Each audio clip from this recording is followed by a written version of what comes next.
Good morning. Here we are again, week 3. We've covered so far, just speaking off the top of my head and without giving too much deliberation, about authenticity, mainly with ourselves. And when I refer to anything, effectively when I think about the experiences that we have with others, I bring that back to the experiences we're really having with ourselves.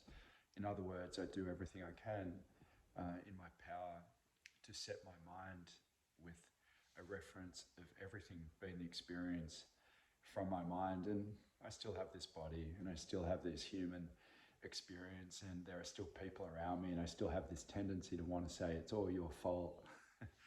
But yeah, as much as I can, I bring it back to what's going on inside me and where do I come from? Where has this come from? Where have these patterns, these habitualizations come from? So going back to the little quick recap when it comes to authenticity, I've suggested that we try and be as authentic with ourselves as possible, and that we also encourage others to do the same in our company, to ask them how they really are going, what's happening with you, and to encourage them to be in the space alongside you to hear and to see you completely. And that encouragement comes both ways. We actually have to be that person for ourselves and for others as well. We have to actually give ourselves openly as much as we can. And when I say have to, what I mean is that the more we're geared towards doing that, and the more authentic that we are, the more open and communicative and honest that we are, the more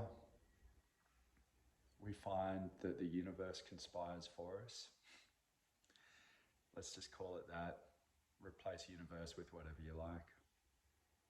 Okay, so the other thing I suggested in part 2 of this little weekly mental resilience or mental empowerment, mental training program that I'm doing for CrossFit Huey. Once again, just shout out to you guys all doing the work, and thanks for getting this far. Thanks, Mel, for instigating all of this.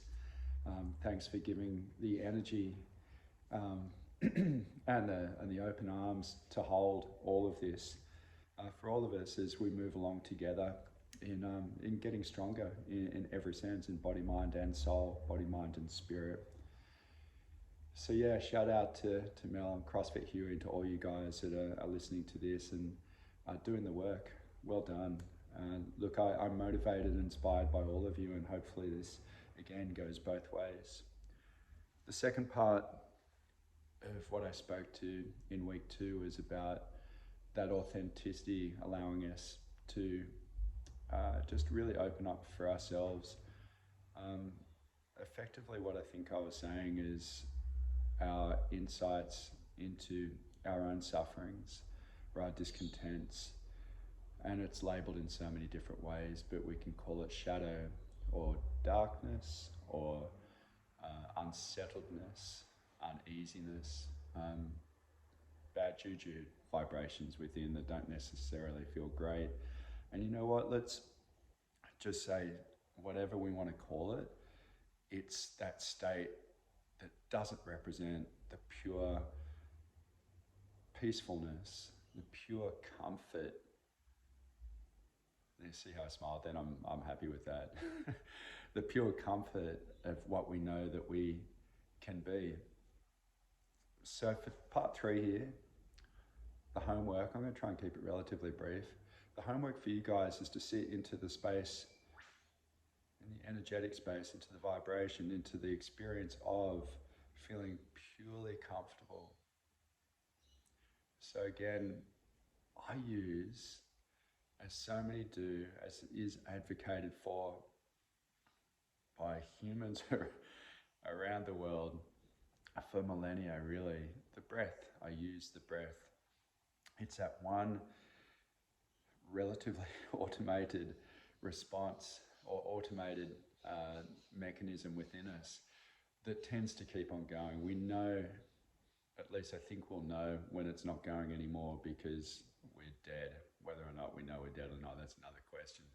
Speaking to awakening from deaths, whether it be within the every moment to moment or day to day, or basically from birth to death in the human cycle of full breadth of life.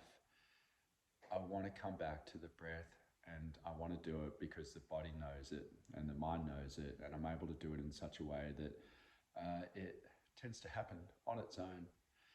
And if I actually allow myself to focus with the breath a little bit more, give it a bit more attention, it takes me even further away from this mental chatter and distraction that wants to get in the way. Otherwise, that mental chatter and distraction, has so many different labels, and it's got so many different justifications. I've got to do this, I've got to do that. We spoke to the to-do list. It's a big day. Oh man, I'm tired. I better, whatever it is, fill in the blanks. So-and-so is causing me so much grief. What am I going to do? I've got this illness, these ailments. I'm feeling crap. I don't have time to be able to stop. I've just got a fair bit going on. Bottom line is, I'm not feeling like I'm in that most comfortable space that I know. Take a breath, pause. It's contractionary. Those feelings feel in one way or another like they're pressing down upon us, usually. They might be symbolized by this or this. Everything just gets tight, and I suggest that you move into that. And I've said that before, and I'll say it again, just allow yourself to experience that. But most of all, I'm advocating for not only being with it, but allowing it, not to fight it. But moving beyond that, using the breath, using this automated, systematic expression of life, moment to moment, birth to death. Sit with the being, and just what's most important in what I'm trying to emphasize today is I want you guys to just alter your mindset a little bit from the doing and move it into the being. You are human beings. And in the same way that we don't train our bodies all the time, in the same way that we tend to choose not to train our bodies 24/7, 7 days a week.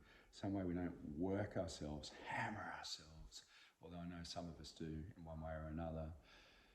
I'm actually going to get you guys to think with reference to how the mind goes about all it's doing, and ask yourself whether or not you give yourself, as we do with our training, to recover, for our body to represent what the mind can do, and that is just to simply let go and just go, cool, I've done the work, I've done all the doing, and now I'm going to do the being. I'm just going to allow my experience of all of this to assimilate, in the same way that I'm going to allow my muscles to stop contracting and expanding, contracting and releasing, and just go push. And allow our mind to do that too. I suggest to you guys that you allow your mind to do that too. It is just imperative. We often associate it with contemplation. We definitely associate it with the sense of comfortability, peace. Couch, the couch keeps on coming up. Where do you want to be? I just want to chill on the couch, or I just want to basically lie down on the beach with the sun on my face, without any sense of when I've got to get to the next thing that my mind's telling me I've got to do, when I've got to start again jumping on there. I just want to let go. I just want to surrender. All these expressions, and what I'm going to speak to now really quite concisely, instead of all this just merry-go-rounds of hyperbole and jumping around and cliches and whatnot. I'm going to speak to mindset and positive mindset, and how I encourage you guys to, once you find yourself with the breath and getting closer to relaxing, placing yourself even deeper in that zone, and how you practice it, and what I'm suggesting you do practice, what that practice may look like. And it's going to be individual to each and every one of you. So feel into it, feel into your experience of what this being might be, and allow yourself to honor that as the sovereign beings that you are, knowing that you have all the answers. I'm just suggesting here. I'm just giving you a little bit of an insight into the way that I've adopted. And again, this changes as your experience will too, all the time. So when you wake up in the morning, for the beginning of our practice, of our birth, rebirth into the day, I'm going to get you to actually just experience where you're at. I'm going to ask you to just take check. Just do a scan and ask yourself, maybe on a quantitative level of, say, 1 to 10, whether or not I'm sitting at just complete comfort, lying even in complete comfort, without not a single fragment of anxiety or unease, dis-ease. Just this is as peaceful and as chill as it gets. That's 1. 10 is like, and if you're listening and not looking, that's when I'm almost shaking. My nervous system is so overloaded and out of control. And yeah, really sincerely, really pray and send so much intention that you aren't in that place. And if you are, just know that I am here for you, and there are so many of us around you that you may not even know wanting to support you. You are interconnected, and you are surrounded by other people that love and support you, and I'm one of them, full stop. Even if I don't even know who you are necessarily, there's no way I'd ever not give to someone in that way if I can help alleviate that 10 out of 10. If you're somewhere in the middle, what I want you to do is, after you've made that assessment, is to go, okay, here I am. And you can make a comparison, for the testing of the hypothesis, for the sake of the experiment, as to how you were the day before when you checked in, or when it comes to the next day or the next week. I want this to be on the daily, and I want this to be first thing, by the way. I want you to just continue taking check, because I think it's really important, in the same way that we are able to lift our weights and go, oh yeah, I'm getting stronger. I want you to be able to lift yourself into the day, birth yourself into the dawn, and from dusk till dawn to dusk, yeah, so dawn. And yeah, just have some sense, quantitatively, again, scientifically, as to how this experiment is playing out, for better or for worse. I'm suggesting it's going to be for better, and it starts with basically having a quick assessment. And from that point, I want you guys to again re-imprint yourself with the experience from your past, and bring it into the present of what it is to feel into that comfort of, number 1, of being as comfortable, as peaceful as you possibly can be. And I want you to just experiment with the notion that if you sit within that energy, if you sit within the notion that this experience, even for a brief moment of pure peace, can be extended beyond this first 5 minutes of your day, that it might last longer than you think, and that you might find that the things that cause you anxiety, again, with all the things that might be, all the things that you want more of, and then you're not getting, all the things that you're like, oh my God, I've got too much of it, just that's enough. The push and the pull, all these energies that take us away from the middle line of just being. If you feel into this experience and practice of peacefulness, you can become it. And that's what I'm trying to say. If we place our mind somewhere, we become that somewhere. If we create an environment energetic within our experience, let's say within our body, mind, and soul, if we habitualize the becoming or the experience of feeling into that, the habitualization allows it to become more of our experience. There are so many different ways of expressing that. You know, where the focus goes, the energy flows. Um, I'm not even going to start going down that track. The practice is to wake up. Where am I at? And put yourself into the most comfortable experience of your being that you've ever imagined, and practice that. And I want you to layer it as well. I want you to layer it with the gratitude that you've got, that you're able to do that you've got this beautiful functioning body, mind, and soul that is obviously not perfect. You're human, and that you've got the capacity, because you've had the experience experimentally in the past, that you've been worse than what you are now, and better than what you are now, that you've got the capacity for change. There's no two ways about it. I'm considering that to be, you know, with the experiment as I play it out, a universal law. So far I can't go, I just can't dispute that. Everything does change, and I know I've changed so much, and I know that I can change my circumstances. And I'll just add a caveat to that. I know that too, when I sit within the things which feel quite difficult for me, and that are not nice for me, and allow them to be felt, that they too change. Again, that's another layer upon that. And to take that from the other side of things, the more that we run from our feelings, the more that we run away from the things that are difficult, the less they change, the less we're able to move them through us. So yeah, when we're running away from something, or when we're not accepting something as part of our experience for us, on any level, body, mind, and on every perception of what this experience might be, it keeps on coming at us. Because effectively the brain is saying, well, you need to run from that, that's really scary, or you weren't able to accept that, that's really scary.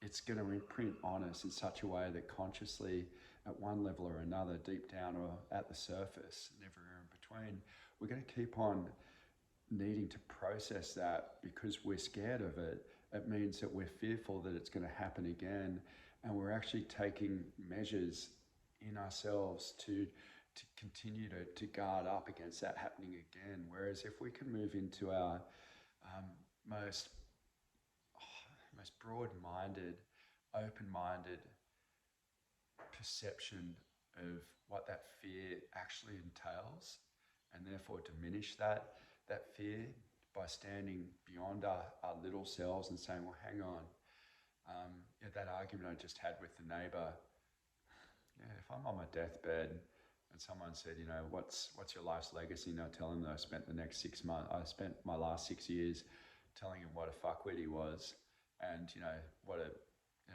how he destroyed my life. I'm not going to feel particularly good about moving into away from this living realm that I've spent my life, when I've spent the last 6 years really focusing my energy on my anger and frustration and hatred and all those nasty things, all these, what the Buddhists call defilements, all these parts of our mind that is just scratching for blame and projection, and really just trying to give us purpose to, or trying to justify our fears. So again, the practice is to know that in our human capacity for change,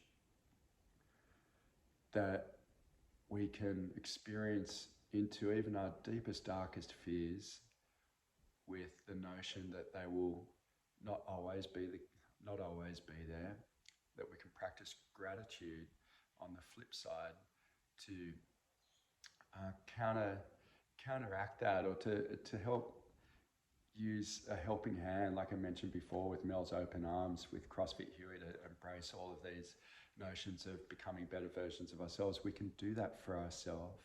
So we feel into the difficulties, but we also give ourselves a big hug, two open arms around ourselves from and to our hearts, and know that we have got the capacity to move into that space as well. And that's what gives us the propensity to go into being within that zone of peacefulness even more. So it's, I guess one thing that I'm imprinted with to a certain extent, I'll share with you, is that it's really important to know that we've all got stuff going on that is uncomfortable, that allows each day to feel potentially not perfect at the moment that we wake up, and without doubt imperfect from time to time, if not perpetually throughout our day and day to day. But we also all have the ability to be able to provide that proverbial hug to ourselves, and to really emphasize within ourselves our capacity to be able to be better, to be what we've had the experience of, and know that we can be capable of everything, the wholest version of our perceived selves.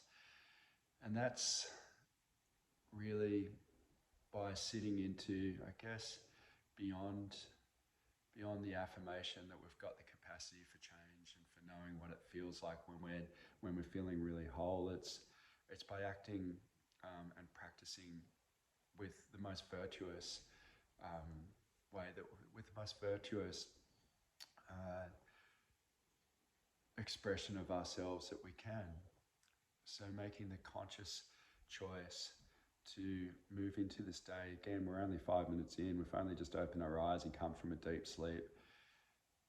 To practice the sense of acting virtuously again for ourselves and for others. So knowing that if we place our mind with more focused lens to do the things that we deep down know are good, and therefore deep down know feel good, that too will become the practice that is also something that habitualized becomes the norm, and it's the feeling good that becomes the norm. So you guys can do that as well. And it might just be whatever comes to you on the day. But for me, it might just be, okay, I feel like really sitting into the essence of virtuously giving my wholeheartedness and my deep empathy and deep compassion in this given day. I want to be able to sit within that practice and intentionalize this for the day. So on and so forth. I want to smile more. I want to be more joyful. I want to be more humorous in a way that allows others to smile alongside me, because I will always bring the sense of others into this, because the experience that I can create for oneself is something that I know is shared because of the interconnected nature of everything. And that's something that is next most highly intentionalized, and that is to be able to share this experience of my perfect comfort in the ideal world with as many as I possibly can, because I know too that too makes me feel better and others. So yeah, look, that's a little bit of mindset training that I'm going to encourage you guys to do on the daily. First thing, I'd like you guys to consider coming back to that as often as you can throughout your day. And to come full circle, I encourage you guys to create space for that more than anything. And just like we do with physical body training, to know that, you know, when we're working out, that's great, but also to give yourself the opportunity to just let go. And it's a letting go of the mind that really allows these practices to integrate and to become us. And I think what you'll find is that in the letting go, in intentionalizing, creating space where we can just be, that's where the deep peace actually is. And all this aspirational, material, mundane, acquisitional experimentation that's so culturally driven will continue to create discomfort in us the more that we abide by these systematic ways of going through our day. And so I guess what I know I'm saying out loud is that question it as I do, experiment with it, And just ask yourself whether or not you are sitting at about 6 out of 10, or if you're down to about 1 out of 10, and continue the practice on the daily. All right, this is a big one. Thanks for listening. Thanks again to you, Mel, at CrossFit Huey, and all you guys doing the work. Yeah, thanks for listening.